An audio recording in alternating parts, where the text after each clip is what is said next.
Welcome back to this latest episode of Japan's Top Business Interviews. I'm your host, Dr. Greg Story, President, Dale Carnegie Tokyo Training Japan. And my special guest today is a very special person, Leo Keeley, who actually knew Mr. Mochizuki, who started Dale Carnegie Training in Japan. And Leo was the previous president of Ariba, amongst many other companies in Japan. So it's a really great pleasure to have someone from the family, almost. The pleasure's all mine, Greg. Yeah, you mentioned to me that your wife actually had worked as an assistant or an admin assistant. Yeah, she was Frank's executive secretary for a couple of years. Was she? And during that time, I got to know Frank fairly well, actually. Met him several times, and just a fantastic guy.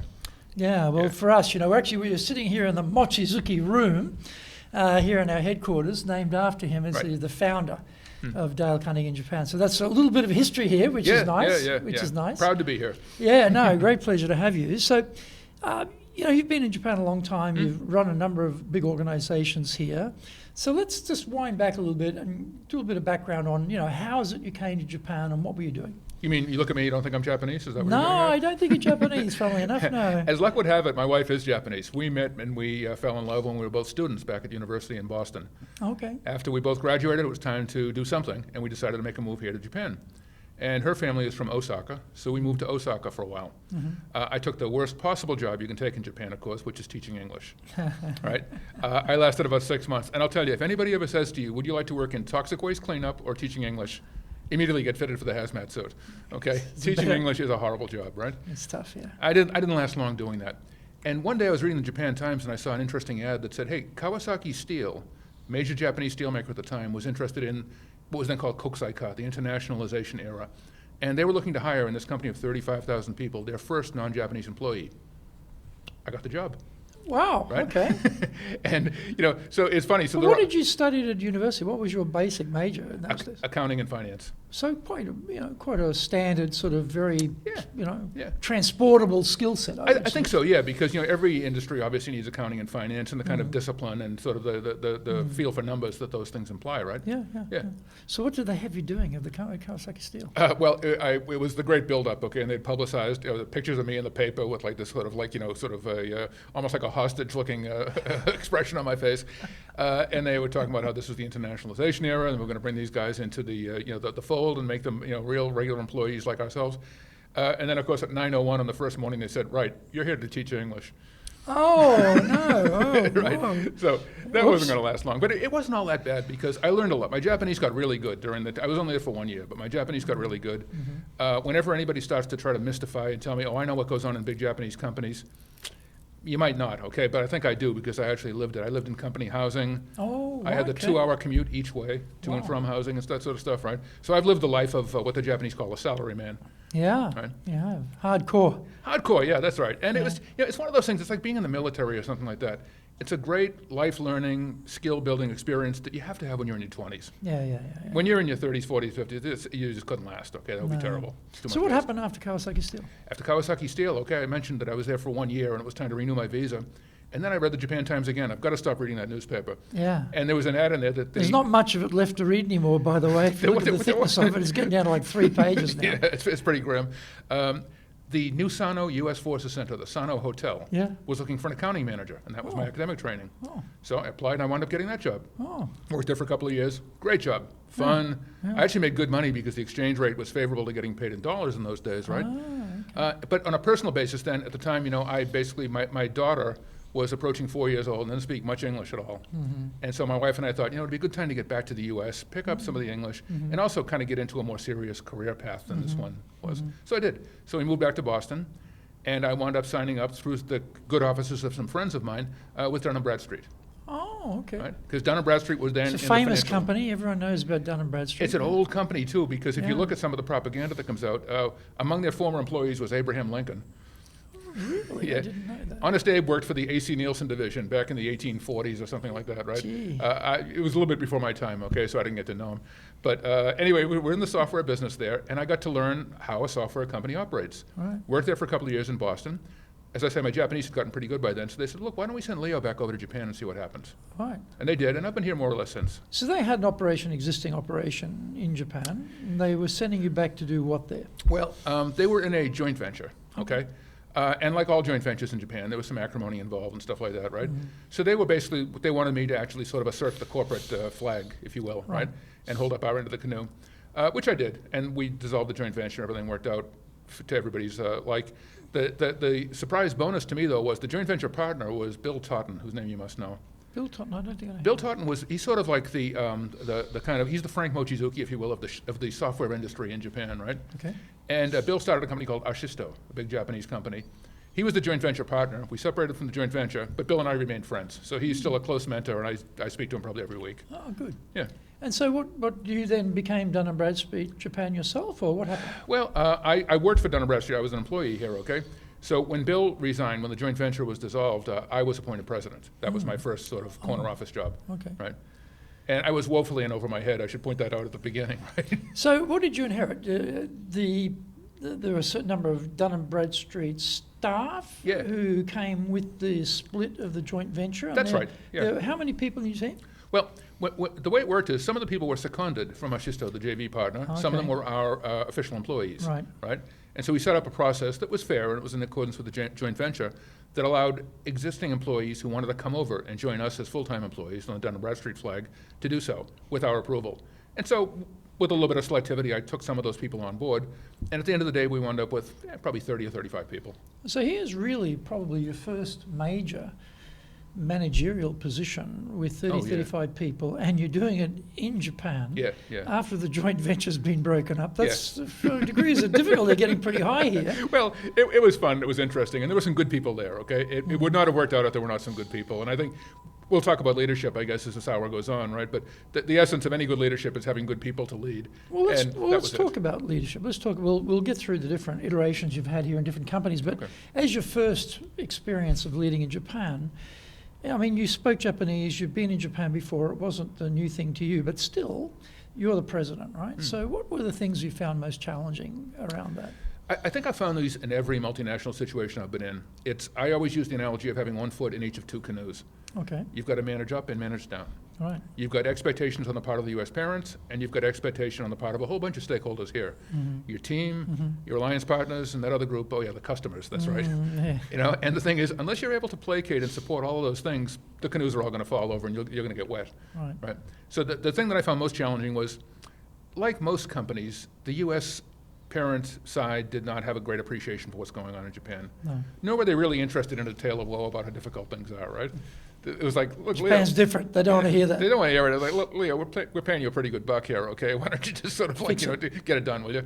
And so that they were right. I mean, the thing is, what I learned early on is you shouldn't complain about things here, right? Things are difficult here, but it's fun, right?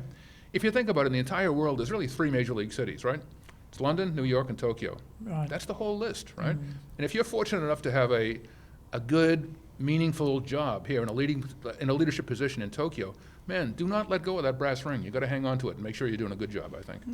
Okay. So how long were you in that position for Dun & Bradstreet? So long, I can't even recall now. 7 or 8 years, maybe. 7 or 8 years, right? Yeah. So quite a good stint there. It was good, and there were a lot of iterations that kind of came and went in that. I realized early on that the Dun & Bradstreet software division back in the U.S. was never going to make Japanese products. Okay. And it was just, they had made some technological decisions that kind of precluded that. You know, in those days, I won't bore you with the details, but the technology was such that if you didn't think Asian from the ground up, you weren't going to get it on the back end. Right? And so that being the case, I was able to successfully lobby the parent company, Dun & Bradstreet, Inc., and say, look, why don't you let me rope off Japan and Korea and Greater China? Let's call it kanji land, for lack of something better, okay? And say, basically, these are the Asian language character countries that are kind of important in terms of business volume, right? Why don't we set up a separate division and let us develop stuff onshore here, develop products, and sell them. And as long as we develop them so that they're Asian from day one, we can roll them out all over the place. Right. And we did. They let me do an acquisition of a little company down in Kawasaki, and we were able to actually build a pretty decent business there. Good. And what was the next iteration after that one? Well, I offered to buy that company because Dun & Bradstreet was getting out of the software business. Oh, did you? Okay. I did. So I put together some investors, and we put together a proposal of, this is from memory, something like $10 or $12 million we were going to buy it for, right? And they said, no, we don't want to sell it. Well, they didn't want to sell it to an employee. They wanted to sell it, but just not to somebody who could maybe be a little snarky down the road, I guess, a bit. So I went back to the U.S. They gave me a bag of money. So I went back to the U.S. again. And I got a call from them about 3 months later that said, could you put your proposal back together again? I said, guys, come on, I've got a wife and a couple of kids, 3 kids, and, they're in school, and it's like, my wife would shoot me, as she should, right? And so, no, that wasn't going to happen. So I stayed in Boston for a couple of years. I worked for a company called Sentry Technology, which was sort of a poor man's Gartner group. It did market research and analysis of like vendors in the IT industry. And so while I was doing that, one of the companies that I was advising in Boston called me into a meeting where there was a company thinking of acquiring them. And so I went in and met the executives from this company. And so the meeting wasn't going anywhere. It was very friendly, but obviously there was no acquisition coming. And so I said, okay, thanks. Have a nice trip back to Chicago, where they were from. Got in my car to go back to my office, and the phone rang, and they said, well, we don't want to acquire them, but we'd like to acquire you. Oh, right. And that's interesting. So, yeah, the company is called Platinum Technology, which is one of the fascinating IT stories in the world. I won't bore your viewers and listeners with all the details, but great working class guys from Chicago that have built this company from the ground up. They took no nonsense. They wanted no excuses. It was a real fighting unit. It was everybody was in a forward deployed unit in that company, right? And it was a great thing to be in. They also allowed me to do an acquisition, because there's a lot of systems integrators in Japan that are kind of poorly managed. There's a lot of good DNA there, but the management isn't what it should be, right? And so I was able to find one of these companies and bring it on board, or bring it actually onto the radar screen as somebody we might want to acquire. So I cheated up with the guys back at corporate. They really liked the idea. They went through a couple of months of due diligence, which they should. I mean, you want to take your time on something like that. As we spent the time on due diligence, the price of the deal kept getting smaller and smaller and smaller, because the selling company was in terrible financial straits. Oh. And at the end of the day, I won't embarrass them by naming their name, we were able to buy this company, or buy their assets selectively, a pooling of assets method, by paying back pay for 3 months. Wow. That's all it cost. Wow. Right? And so it was a really good piece of business for Platinum, and for me personally, I mean, it was a great experience to go through, right? Yeah. And so we built up the team then. At the end of that acquisition, I was probably running a team of about 120 people here. Back here? Back here in Tokyo. So the kids are out of school, wife's killing you. Kids are back here in international school. Well, right, so, but you actually had to pack off and come back anyways. But this time you've got this new company. Mm-hmm. And are you a part owner in this company this time? No, I was not. I was a wage slave. Still on salary, right? The investors have bought the company. You're running it. That's right, yeah. Right, and you've got people who are very happy to see you because they got their 3 months of back pay because they weren't getting paid. Oh, yeah. So glad to see you here. And again, that must have been quite a challenging environment. The motivation or the esprit de corps, all these things must have been really completely low. Completely so. Well, the issue that you've got is that as you well know, Greg, you've been here as long as I have, okay? When you talk about Japanese employees and what motivates them and how they work and stuff, to the extent you can generalize it all, the kind of Japanese employees that work for a big company like an NTT are very different from the kind who work for a little 30-man or 30-woman, foreign IT company, right? Mm-hmm. So there was I wouldn't say a clash, but there was a blend of cultures that had to be done. Mm-hmm. Mm-hmm. And so that was for how long did you run that? For several years, maybe 3 or 4 years. We were doing fine there, but what happened was all of a sudden we missed earnings back in the U.S. The stock price tanked, and we were acquired by a competitor, Computer Associates. Ah, Computer Associates, a big name. You know who they are, right? Yeah, big name. Have you heard the name Charles Wang? No, I haven't. Charles is the founder of Computer Associates, okay? So anyway, CA, they bought our company, and so the guy that was running APAC was a very nice guy, and he said, look, we have interest in keeping you around after the acquisition. Would you be interested? I said, yeah, sure. And so he said, look, Charles Wang is coming into Makuhari, which is just outside of Tokyo, as you know, right? A place where there's a lot of trade shows, for a trade show. And I'd like you to go out there, spend the night in the hotel there, and have breakfast with him in the morning, okay? Because he's got to bless this hiring. I said, okay, fine. So I go out there, check in. I'm telling all my friends, I'm going to meet Charles Wang, right? So the next morning, go out there, have breakfast. I'm wearing my best suit. I'm zipped. I'm shaved so close you couldn't imagine, right? And I'm sitting up straight, and everything was as it should be. And so I had this breakfast meeting with Charles. I could not get a read for the man. You could not what? Could not get a reading for the man. It was very difficult. Okay. It was like you and I mean, we can converse like this, okay? Charles, it was very difficult to converse with the guy. Nice man, polite, very smart, but I just couldn't communicate with him very well and sort of stuff. So anyway, so the meeting comes and goes, and at the end, I would give the meeting a solid, not bad, at the end, right? I just really didn't have a good feel for how it went. So anyway, so I drive back into Tokyo, knock into my office, right? And so the APAC guy from Computer Associates says, I want to see you for a minute. Their office is right around the corner from ours. So I walked over, he says, well, it's not going to work out. We're going to give you a package. Oh. Wow. I said, okay.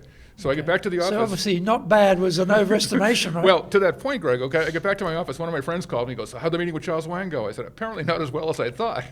So anyway, so, that kind of, I wasn't out long, okay? They paid me a nice bag of money, okay? And I've got no qualms with any company that ever wants to pay me a bag of money, okay? That's great. I think those days are behind me, okay? But anyway, it was fun while it lasted. So I had about a week or two of just driving my family crazy by being home a lot, right? And a friend of mine back in the U.S. said, have you heard of a company called Ariba? I said, yes, I have. It's a very famous company, very up and very, very hot company. Well, they're looking for a guy to run Asia Pac. I said, oh, okay. So would you come back for the interview? And I'm thinking to myself, well, what do I got to do next week? Get a haircut, wash my socks? I think I could squeeze you in, yeah. So flew over there anyway, took the interviews, loved these people. They were really good people. Spent a couple of days over there just interviewing all kinds of people in there. They were very candid about what the problems they had. There's some challenges, as any big company would, right? They were also in a joint venture that wasn't going as well as it should be. And they had revenue growth problems, but they had a really nice product, okay? So there's a lot to like about it. So ran that company. I took the job. As president. As president and VP of APAC, and ran the business here for probably 3 years or so. 2 or 3 years, whatever it was. So it was an existing business. Yeah, it was an existing business. And again, you were parachuted in to take it over. That's right. So how did that go in terms of being you pop out of the sky and here he is, he's now the president. No one knows you. Probably how do you start to build the rapport with people from that sort of start? It's a very good question because I think that some of the people whom I inherited there, were people that really kind of built a featherbed. They were used to the people back in California being a little bit clueless, not knowing anything about Japan. And it's like if I tell them it takes me 2 days to travel to Osaka and 2 days to get back, then they're not going to know. They're not going to be the wiser, right? Little things like that, right? And so me coming in was kind of a mixed blessing, right? On the one hand, this guy knows Japan and he's built good businesses in the past. But on the other hand, this guy knows Japan. Yeah, the easy days are behind us, right? What did the Navy SEALs say? The only easy day was yesterday, right? So anyway, so it went like that. So the business was good. I liked the company. I liked everything about it. I didn't like to travel so much because, as you know, I mean, VP Asia, you're traveling a lot. And it's for what? Okay, in those days, probably 75% of the economic activity in Asia Pacific was not just inside Japan, inside the Yamanote line, a little train line that runs in central Tokyo, right? And it's like, again, tell me why I'm flying 9 hours to Sydney. No offense intended, lovely place and all that, right? But it's like my time is much more well spent in Tokyo, right? That's the only thing I didn't like about it, right? And in any case, nice business, worked out fine. So again, an acquisition was looming. This time, we weren't acquired. We were doing the acquiring. Okay, so I'm thinking, I am in Fat City. This is just going to keep going on forever, isn't it, right? That's good. No, it wasn't. And the reason it wasn't is because in the course of the acquisition discussions, the former Ariba people kept all the key positions. So the other guys that were being acquired, they said, well, we want something. They gave them international. Which was you. Which was me, right? And it was, honestly, it was about a $200 million business that I was running. It was a pretty big piece of, in the software business, that's a pretty big chunk of real estate, right? Not bad, and so then I realized, okay, fine. How old am I at the time? Probably 40, early 40s, something like that. And I'm thinking to myself, okay, now let's take stock of things here. Had a pretty good career, made some decent cash, always could use some more. I've been fired 3 or 4 times. I lose track sometimes, right? Either they're all crazy or maybe it's me. Yeah. Right. Well, it's definitely they're crazy, right? Well, I held that position for a while, but then I realized, if I wanted to work for the guy I respect above all others, it's going to have to be myself, right? So I hung out my own shingle then. So, thank you. So let's wind it back and think about in the different phases you've been in as a leader, as a president of these companies. The key things of interest to our fan base for this program is practical things that they can apply. Like, okay, how do you get the team engaged? So, you've had a number of iterations here and you've come in to run organizations. You've got to get people behind you. You've got to get them, focused on what they've got to do in the company and the direction. What did you find worked well to get people engaged? Some of this, by the way, I greatly enjoyed your Carl England. Carl, great. Carl, great presentation. My sentiments and Carl's a bit like you. He just come in as president and been president every job. It's phenomenal. Like Carl, what a run! Terrific. Terrific. That's why I really liked the guy. He really had some good. Interview. Anyone who agrees with me, I think, has good insights. So, but in any case, I think that the key is obviously going to be you've got to be fair with people, right? You've got to be decisive. You weren't put in that position to dither. You weren't put in that position to wail and gnash your teeth about how bad or how tough things are, right? You got to decide things. And if you're decisive, people will respect that if and only if you're inclusive. Don't make it a democracy. That's chaotic, right? So where's the difference between having people voice opinions and then being directed by those opinions, as opposed to hearing opinions and then choosing what you want to do and what you think is a better choice? So how do you get the engagement through that process? Because people might think, well, this is a fake process. He asked my opinion, but he doesn't really care because he's already made up his own mind. And I'm wasting my time sharing my ideas with this guy. Well, so how do you get that to work? You run that risk, that's for sure. I think, first of all, a decision it's something that evolves over time. Okay, you don't want to come to the front door, you ring the doorbell in the new company, you don't have your decisions all made, right? You want to be asking some of the key people there what they think about things. But I think, just use an example. Let's say you're building an ad hoc committee to go after a big piece of business somewhere, and you're going to need a couple of salespeople, a couple of engineers, a couple of other sort of different disciplines to come in and handhold and do training and stuff like that, right? What I might do is first start with the account executive, which would be the logical place to begin, and say, look, we're sitting here and we're looking at maybe a $10 million piece of business. Who do you think should be on the team? Okay, and then you iteratively discuss, here's why I think it's 2 engineers and 2 salespeople and 1 marketing person and 1 orthodontist, I don't know, whatever other discipline you need there, right? And then, okay, who do we have that can fill those positions? What are your recommendations? Well, why did you say him instead of her, or her instead of him, right? And just go through that process, right, inductively. And look, I came into work that morning trying to be convinced. So I'm going to approach it with an open mind. I'm not necessarily going to buy everything. So if I ask you about 5 people that should be on the team, I might agree with you on 2 or 3, okay? I might agree with you on all 5, but there's no commitment to do either one. So what other things did you find worked well to get engagement? Well, you got to be very effective managing up and down. I mentioned earlier, okay, that you're always got one foot in both canoes, okay, the U.S. side or the headquarters side and the Japan side, right? When you get your quota, your sales quota at the beginning of every year, it's a very one-sided process if you let it be, right? I've been in companies before where somebody said, right, we're going to increase your quota by 35% next year with no additional resources. I must be really good then. Okay, I'm not sure how that could be pulled off. Right? and only 35. You know? Yeah, exactly. Right. Going easy on me. Yeah, you think that lowly of me, do you? Only 35. But to that end, I think the team appreciates it selectively. You don't tell the whole team, but your senior people, what it is that's on the table and what they think they can do. And then you negotiate. You argue that back with the head office. And I think that's a constructive thing for all levels of the organization to be part of.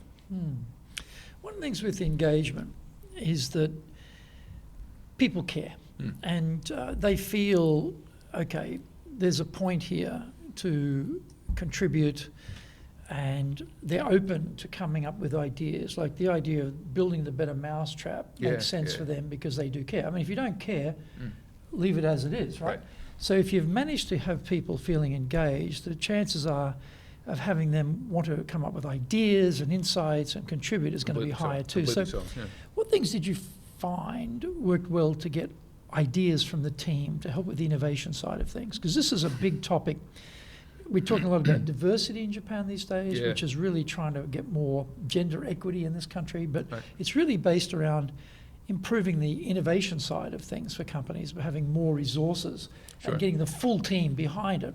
So what have you found worked well for getting ideas out of people and getting innovation going? I think start small, okay? Don't say basically, should we rename the company or something massive like that, okay? But you start small with something. We had, when I was at Dunn and Bradstreet, it was a very boring mainframe computer product. The screens were black and green.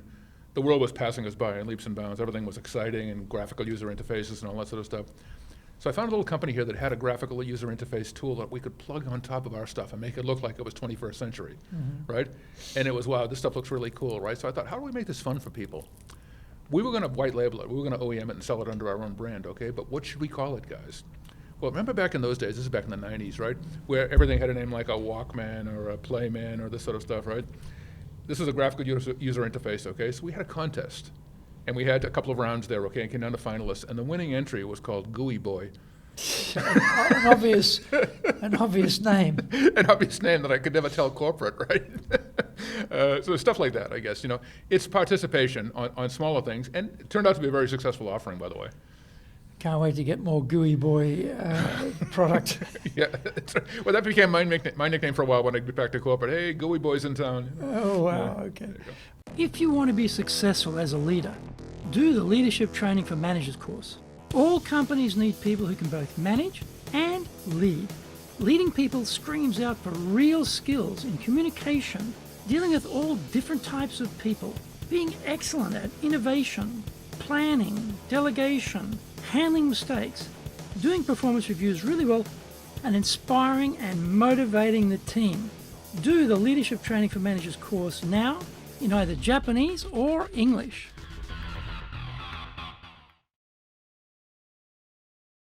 Are you doing business with Japan? Do you really know how things work? Japan Business Mastery provides the answers. Do you have the right networks and know how to create them?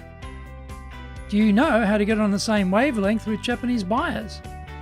Do you know what being trustworthy looks like from the Japanese perspective? Japan Business Mastery is based on more than 30 years' experience in Japan and will become your go-to guide. Want to succeed in Japan?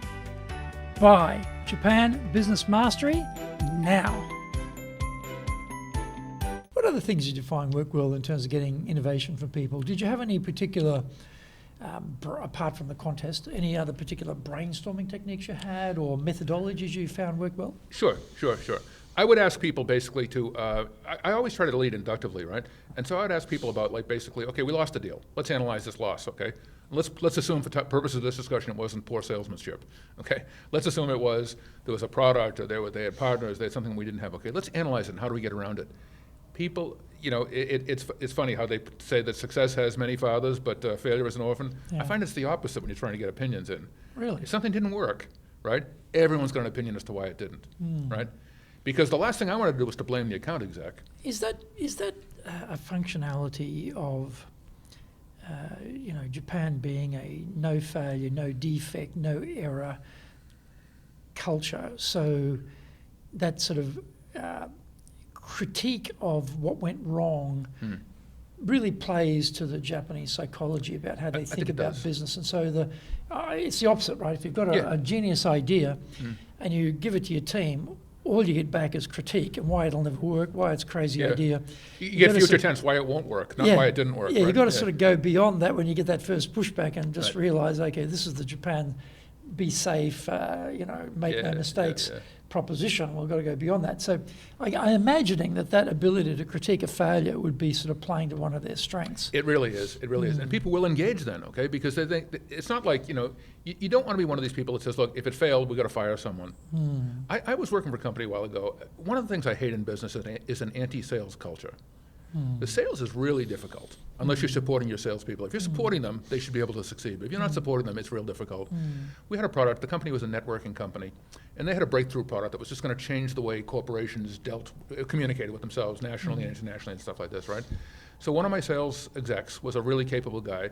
He had engaged one of the NTT group, one of their major divisions, and they were going to basically redo their whole company around this architecture. Wow. And we had flown people in, and we'd gone through all these chalkboard sessions and all this sort of stuff, right? Everything was fine. At the end of the day, okay, the product comes available. It literally couldn't get a dial tone in Japan. It would not communicate with the Japanese phone signal. Wow. Right? I mean, literally, this is a showstopper. This is not going to work. This is not a matter of we need to tweak this or tweak that. No, you're dead, right? And so I actually had a VP of sales that said, well, you're going to have to fire that guy. All right. What guy is that, the development guy? No, the sales guy. Oh, the sales guy. How do I fire him? Right? He did everything right here, So, I think in that sense, I mean, it's important to engage people in stuff like this, all right? Because I wanted that guy to stay with the company and have a career and keep doing stuff, right? I didn't want him to be tarred with the brush of failure, because it certainly wasn't his fault. Oh, certainly not. And so one part of also, we get people engaged and they're producing ideas and they're contributing. It's all good.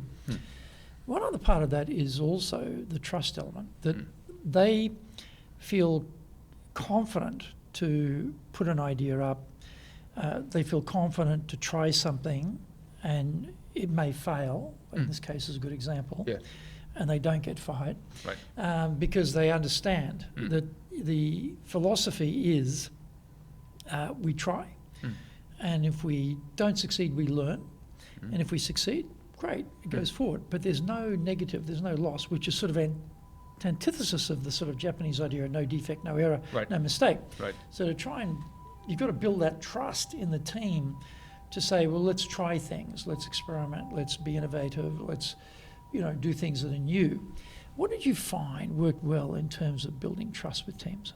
Well, I think it's important to be transparent without being foolish about sharing all the possible things that could go wrong here, right? Because people here respect transparency. And look, you're an executive. You can't always give 100% transparency to your entire team. Okay, there are some times when you have to keep things under your hat, right? But to the extent that you can be transparent, people here really appreciate it, right? If you can share with them some stuff, right? And I wouldn't say anything right now, but there's going to be a shakeup back in corporate in the leadership committee, right? That sort of stuff, right? No, it's very good, okay, because people will not spread that rumor, surprisingly, right? They'll actually keep it to themselves and they'll go, geez, thanks for showing me. Are we okay? Yeah, we're fine in Japan. Okay, we're putting up good numbers, everything's fine here, blah, blah, blah, right?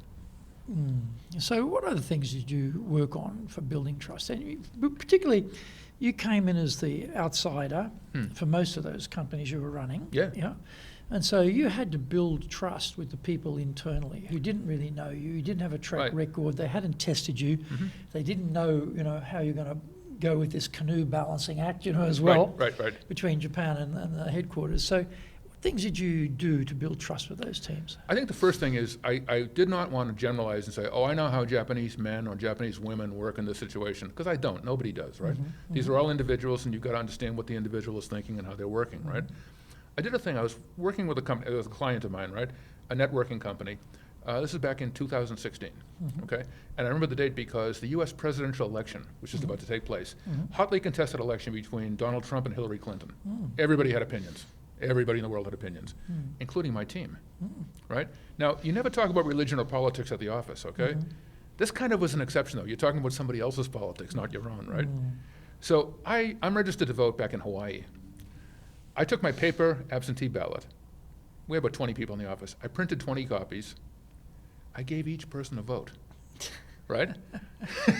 And then basically at lunch, okay, we can have a Q&A about it. And the Q&A, no, there's no wrong opinions. I'm not into politics, okay? Whatever you think is fine, right? But some of the questions were like on a US presidential ballot. There's always like 5 other parties that have no chance of winning, the Libertarians, the Green Party, this sort of stuff. And so people would ask, well, do they have any chance of winning? No, they don't. Well, why not? Okay, it's a good conversation, right, and all that sort of stuff. Why that was great it was great for the team because they were able to have fun and kind of like, basically take a run at me, okay, in a non-threatening place. For me, I got to know people. How they think, who's shy about saying stuff, who do you have to draw out, You over there, you haven't said anything, what do you think about this? That's that sort of dynamic, right? And so then we had our election. Don't need to know the vote, but interesting way. It's not important who won. Interesting way of doing things. Yeah. Any of the things that you found in, like for some people, particularly in the era that you were involved, it was the after work, go to the bar, it's lunches, it's dinners, it's company trips, it's the onsen, company trip. It's like there was a whole raft of things in those days. There were sort of trust building mechanisms, I guess. Were you sort of heading to the bar after work with a team or heading off to the onsen with a team and all this sort of stuff? Or? All of the above. I did all those things too, only because they were obligatory and they were expected. To be honest, I found them singularly ineffective. Really? Okay, why is that? Well, look, somebody is going to get half loaded after 3 or 4 drinks and blither something to you, half in English, half in Japanese, but 100% in drunk, right? It's like, I don't think this is communication. I think this is something else, right? And I think people appreciate that you go out and spend a couple of hours with them, right? But it was really just that. It was the old Woody Allen thing, right? Half of life is just showing up. It was just that. Well, I guess also part of it too in the Japanese context of things is an opportunity for people to tell the boss he's a dill or an idiot because they've been drinking, and there not be any retribution as a result of it, but a way to express things maybe very directly, which they'd never dream of doing if they hadn't been drinking. That's true. So that's, I guess, a bit in the Japanese context, letting off a bit of steam there. Tell the boss that actually, you're not really doing the right thing here, or whatever it might be. under the context of I'm plastered, so Yeah, it's all. It's in our culture it's different. Yeah, if you of do that course. when you're drunk, it's like this Yeah. is the real opinion. Yeah, that's right. But in their And you're fired. context, yeah, exactly, you're out. Yeah. In their context, this is not the real opinion, but it Right. sort of is, Right. It's like that tate mai thing of. I'm with you, yeah. Yeah. So Yeah. did that ever come up that people ever start, Not so much, voicing their okay? real opinion? I tried to have a lot of, between 9 and 5, a lot of communication in the office Mm-hmm. and stuff like that. And I tried to set up an environment where nobody was afraid to say, Leo, I think you're full of it. This is a stupid idea. Okay, we shouldn't go left, we should go right at this point, okay, that sort of stuff. I think I was successful in creating that kind of environment where everybody in the organization wasn't afraid to come up to me and say Well, something how like did you do that, though? How did that By work? getting to know them, by including them to the extent I could on decisions, and by just talking with them.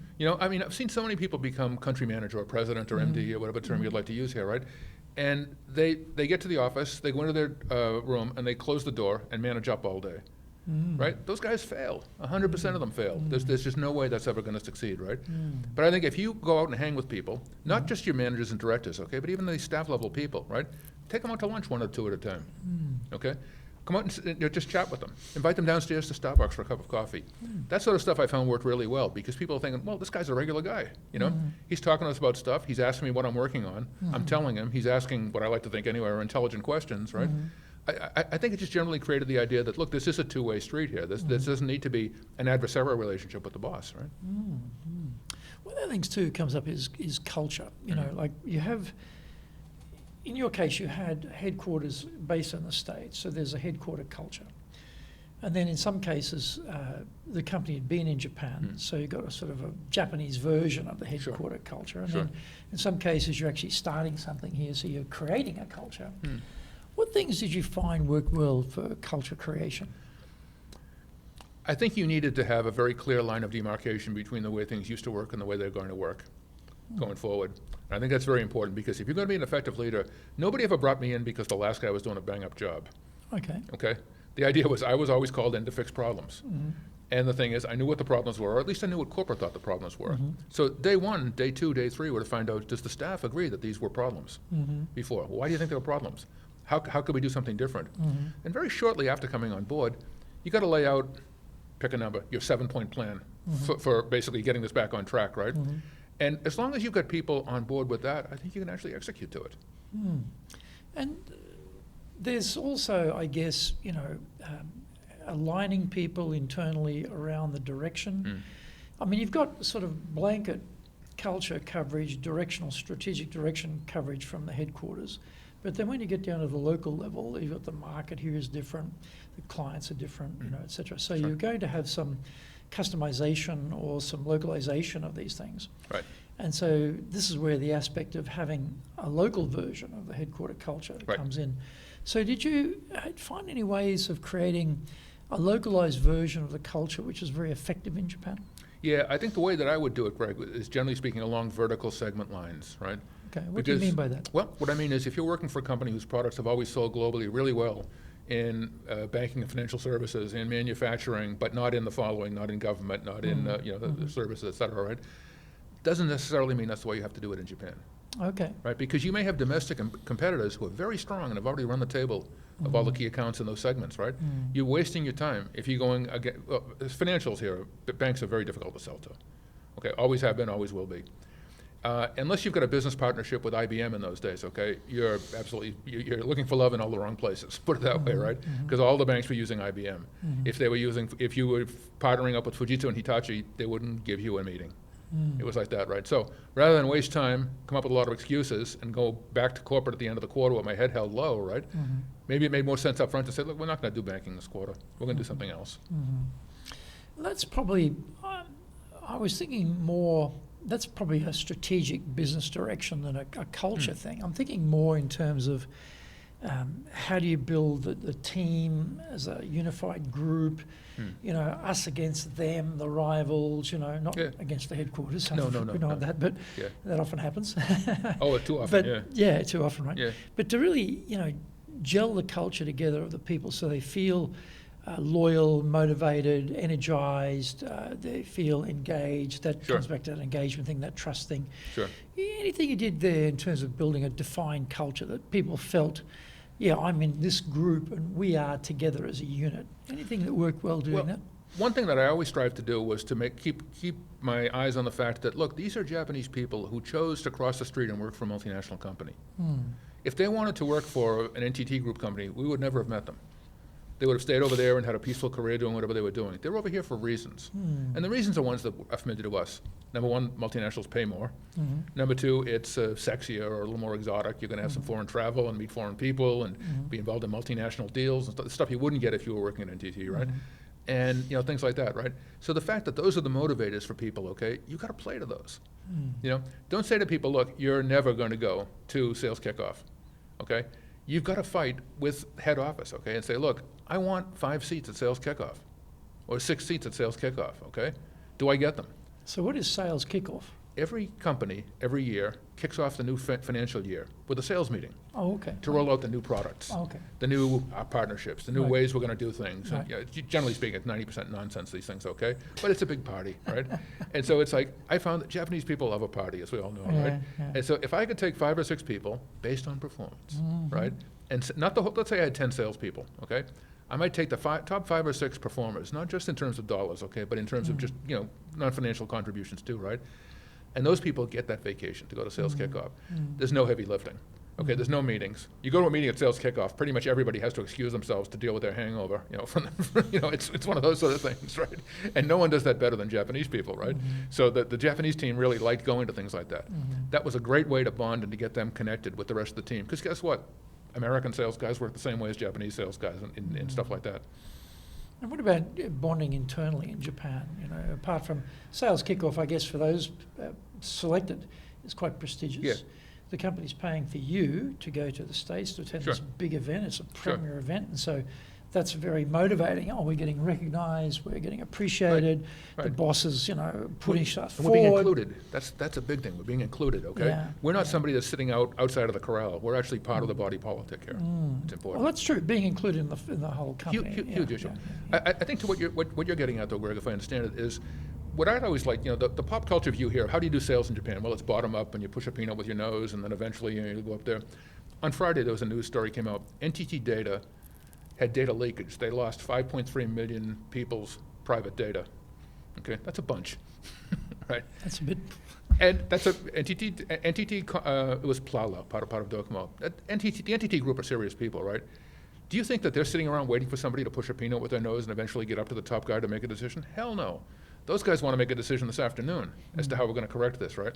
My approach to stuff like that has always been, I don't want to sell low, I want to sell high. So what salespeople who worked with me and my teams were always surprised by was that I would bring them into meetings with very senior people in very big companies, right, that I've known through the years, as you do. You meet people there over the years and you build relationships, right? And so it's a big deal for them to meet somebody who's on the board of directors of NTT Finance or on the board of directors of SoftBank or that kind of company, right? And if you can bring your people into those meetings, they really get the feeling, number one, the boss values me. Number two, I'm probably on the right ship here. Yeah, right? Yeah. And also you're getting access to famous company senior executives, which normally they'd never get to meet. So never. It's a bit of an insight into right. that world. You feel, elevated yourself. Well, you do. And just like in the US or in Oz or in any place else, right? You don't get onto the board of directors of NTT Finance by perfect attendance. You've got to have some serious skills to be in those positions, right? So you're meeting some very impressive people. And what I've found is that people appreciate being introduced to those people and being involved with them in a give and take. Yeah. And if you think about, you've dealt with a lot of expat leaders here over the years. You've been one yourself. As you said before, you've seen people who come in, shut the door and manage upwards, not succeeding and not lasting. If you're going to give some advice to someone who was told, okay, blogs, you've got to go to Japan, you've got to run your operation there, what advice would you give them? Well, I might have said earlier, being decisive is very key here, okay? Do not come over here and start writing reports. No one's interested in that. They're not interested back in the US, and the local team certainly isn't, okay? So make some decisions, all right? And don't be afraid of making mistakes. Decision's either right or wrong when it's made, as long as it's made with the best info available in the best interest of the company, okay? Nobody should be able to second guess you based on facts that become subsequently known to you, right? The second thing that I would do is I would say you got to confront inappropriate behavior, okay? Very important to do. What's inappropriate behaviour? What's the definition for that then? I mentioned that I'm a big fan of inclusivity, right? Right. So if I call in an account exec and say, we're going to build a team like this, okay? What do you think of Hiroko-san? Could she be a good engineer on this? Yeah, she'd be fine. Okay, fine. Then a week later, I find out Hiroko-san is being excluded from meetings. I'll call the guy and I'll say, what's the deal? He'll say, well, I don't think she's right. And I'm thinking, well, somebody who looked just like you sat with me last week and said that you thought she'd be really good, right? Yeah, I did, but I've changed my mind. So I said, well, this is not junior high school. Okay, you can't do that sort of stuff, okay? She's got a career just like you do, all right? You've agreed to put her on the team, we've put her on the team, and work with it. That's confronting inappropriate behavior, I think, right?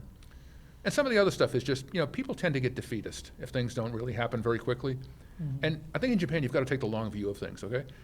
A sales campaign, if you're selling big ticket items here, 7, 8-figure deals, okay? Those don't get closed in a month in Japan. No. They seldom get closed in a year, frankly, okay? But you're looking at considerably a 6 to 9 month sales cycle, right? When you go elephant hunting, some days you don't get any elephants, right? This is different from rabbit hunting. You get rabbits every day, right? And so if you're in the kind of business where you invest a lot of your blood, sweat, and tears, and a lot of the company's money and stuff like that in chasing a certain elephant, if you don't get it, you've got to be able to, I think, to stay with people, to understand, to say, look, this wasn't your fault. Look what we learned from this, right? There are some positives to take away from all this, right? What else would they need to think about when taking over the operation here? I wouldn't buy into a lot of the pop culture stuff that people tend to land at Narita or Haneda, which is an IQ test, by the way, depending which one you land at, right? It tells you how smart the person is, but that's a different story. But depends how much you like travel, how much you like on the bus for 2 hours, or that's right. taxi, or that's right, or the car, or whatever. Or you reach your full adult height without ever having heard the term limousine bus, and all of a sudden you're riding in one. But the people that come over, okay, with a lot of preconceived notions about stuff, okay, Japanese employees work like this. No, they don't. Okay, whatever the second half of that sentence is, it's going to be stupid, right? Because people work differently as they do in any culture, right? So I think you've got to throw away a lot of the pop culture, the bottom-up selling approach and stuff like that. No, you don't need to deal with stuff like that, okay? And the other thing that you get is the perceived uniqueness in Japan. And the Japanese like to sell this a lot too, but some foreigners buy this too. You get the harmless stuff is like, in Japan, we wear shoes on our feet. We have breakfast in the morning. This sort of stuff, right? That's harmless. That's funny. You can laugh that off, okay? But I had a guy one time tell me, Leo-san, it's very important in Japan. Japanese people insist on being honest. I said, well, as opposed to Americans or Aussies who love a good lie whenever we can get one in, right? It's just, it's borderline insulting, right? So you I think want to work with people to not understand all of those, that all of those things are valid. Some of them are just nonsense. And the guys that want to pull your coat about the uniqueness in Japan, without exception, are guys that have never worked outside of Japan. What other things could you give them some advice on? It's hard work here, okay? Don't let anybody undersell it, all right? And just having good leadership principles and good policies and stuff like that. If you've got 100 people on your team, not all 100 of them are going to be winners, right? That's just the way human nature works, okay? So you got to work with them, decide how much money and time you want to invest in each of them and stuff like that. But you've got to keep pulling them forward, right? Well, the Pareto principle tells you straight away. 20 of them are going to be great. And 80 are not going to be great. Right. So where do you spend your time, and how do you deal with the fact that 80 are going to be mediocre? You can't fire the 80 and keep You can't fire the 80. I'll always have the 20 as the 100. Mathematically, that just doesn't work. It makes no sense. But I know who gets the strategic accounts. That's the 20. The 80 are out chasing rabbits in my earlier analogy, right? Because that's the best they can do, okay? And we eat if we had rabbits too, okay? There's nothing wrong with that. Yeah. In terms of should they learn Japanese? Oh God, yeah. I know people who have had short runs of having some interim success here without speaking Japanese, but I think if you don't speak Japanese here, the Japanese correctly view you as someone who's just passing through. Right. And it's like, well, how committed is this guy? Right. He's not taking the time. And look, learning language, ask anybody that I grew up with, that I went to high school with, how I was in French, okay? I think I was, I'm surprised I graduated, right? Not all of us have an aptitude for languages, but if you're living in a country that speaks a language that's not your own, you better pick it up. You're never going to get a better chance. And, that point about how your perceived commitment to the job is an important one, I think, because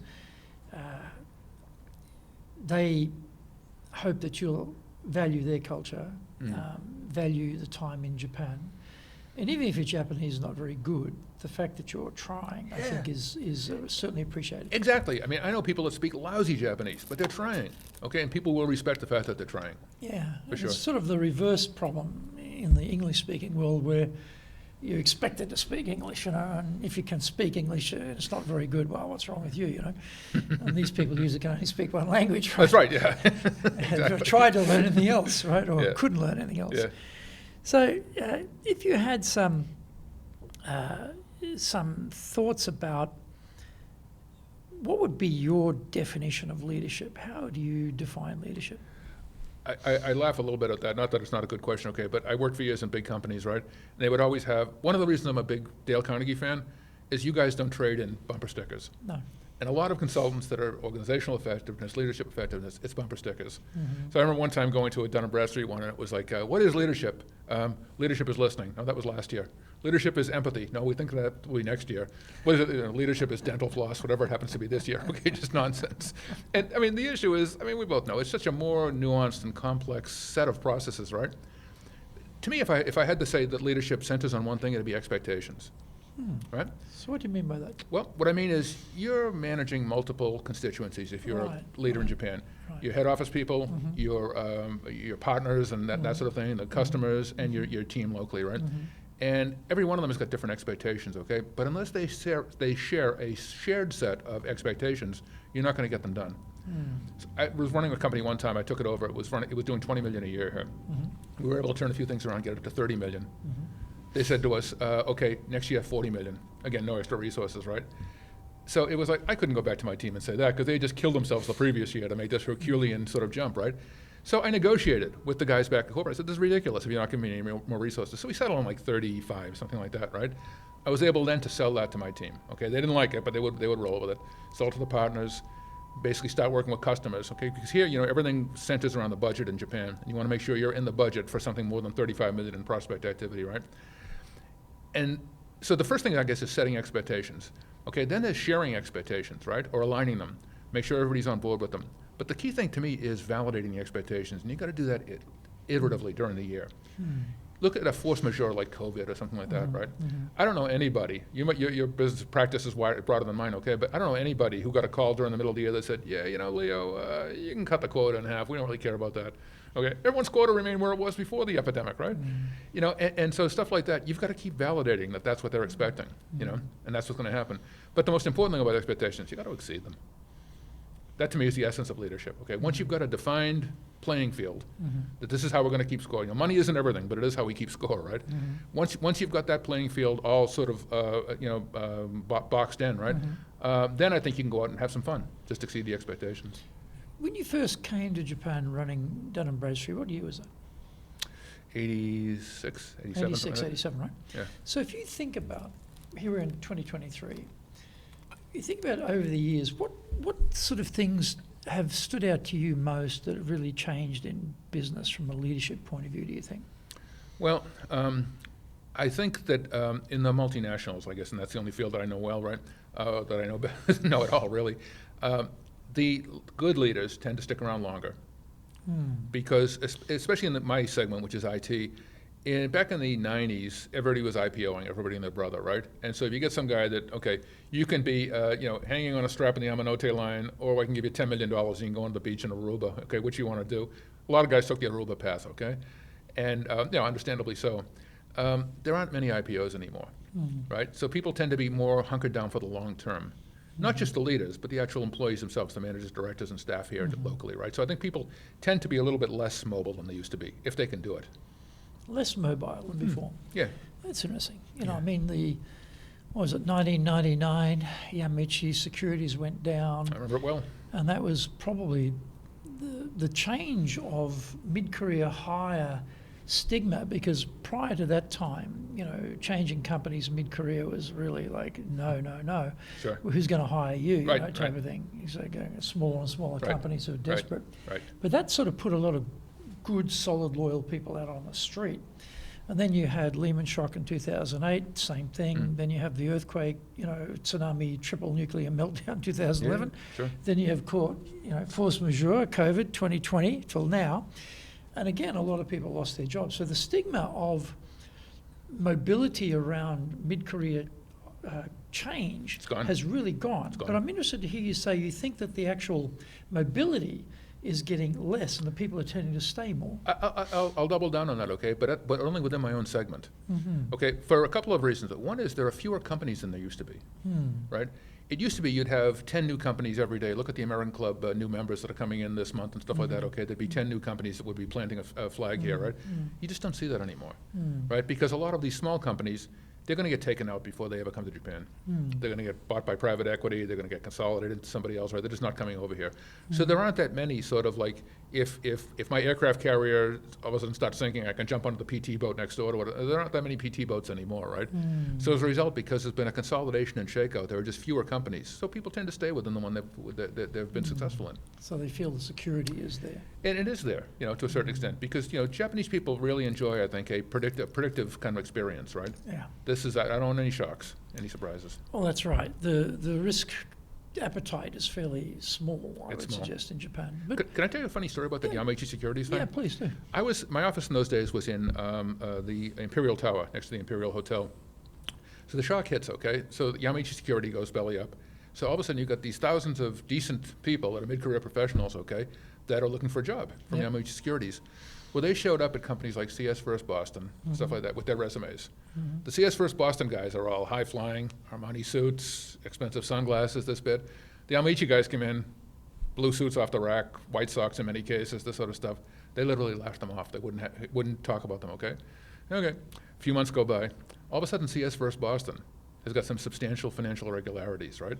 So the Ministry of Finance says, where could we find 1,000 financially savvy guys that are looking for work? The Yamaichi guys were all deputized to become the guys who audited that fiasco. Oh, really? Oh, it was just unbelievable. Talk about the meek inheriting the earth. Revenge big time. Yeah, that's right. Wow. Yeah, there's been a few situations like that with the regulatory authorities. Oh, sure, yeah. Any other things that sort of, given your long experience in Japan, you sort of think back, wow, things have really changed, the dynamics really changed. Anything else occur to you? Well, I think that regulatory things have improved. They're not as bad as they used to be. It used to be fairly onerous here. You don't read the papers today. Nobody reads the papers anyway, but you don't hear in the news anyhow that there's a regulatory brouhaha building between the G20, the rest of the G20 and Japan or something like that. I think those battles are kind of in the past, which is good, right? That makes it nice. I tell you what, one thing that surprised me was in the approval of medicines. That used to be an incredibly laborious and difficult road to hoe. And then at some point, maybe under Abe, I'm not sure, but the speed at which things are being approved was dramatically increased. Amazing. It has. I ran a company in that segment a few years back. It was called Kima, originally a Dutch company. Was taken over by Dekra, a German company. And they did basically, they were what's called a third-party notified body. They were deputized by the government to be able to approve or disapprove products for sale in Japan because they'd passed certain tests, right? And the thing is there were so many products coming out, right, that they had to somehow speed this up. The backlog was getting too big. So I think a lot of it was just overtaken by events. Well, we see the speed at which the response to COVID came in terms of getting vaccines and global. I mean, speed was incredible. So all power to health and getting things we need quickly. So, Leo, thank you very much. It's been fascinating to hear your story and hear what you've done here. And appreciate the time and appreciate the invite to this august facility too. Yeah, well, it's great to have someone who knew Mr. Mochizuki actually join us. I mean, I didn't get a chance to meet him. I did meet his wife Fumi though. Oh yeah, I've met her before. Yeah, I met her. I visited her in her retirement home down in Hakone, and she was still very sharp, a good memory. She was a very sharp cookie in the day. She was an impressive lady. Yeah. Unfortunately, Mr. Mochizuki passed away before I got a chance to meet him. It was about 2007, I think he passed away. Pity. But you get to meet him, so that was something. I get to meet the guy who met Mr. Mochizuki. So thank you very much. My pleasure. Thank you, Greg. So please join us again for our next episode of Japan's top business interviews.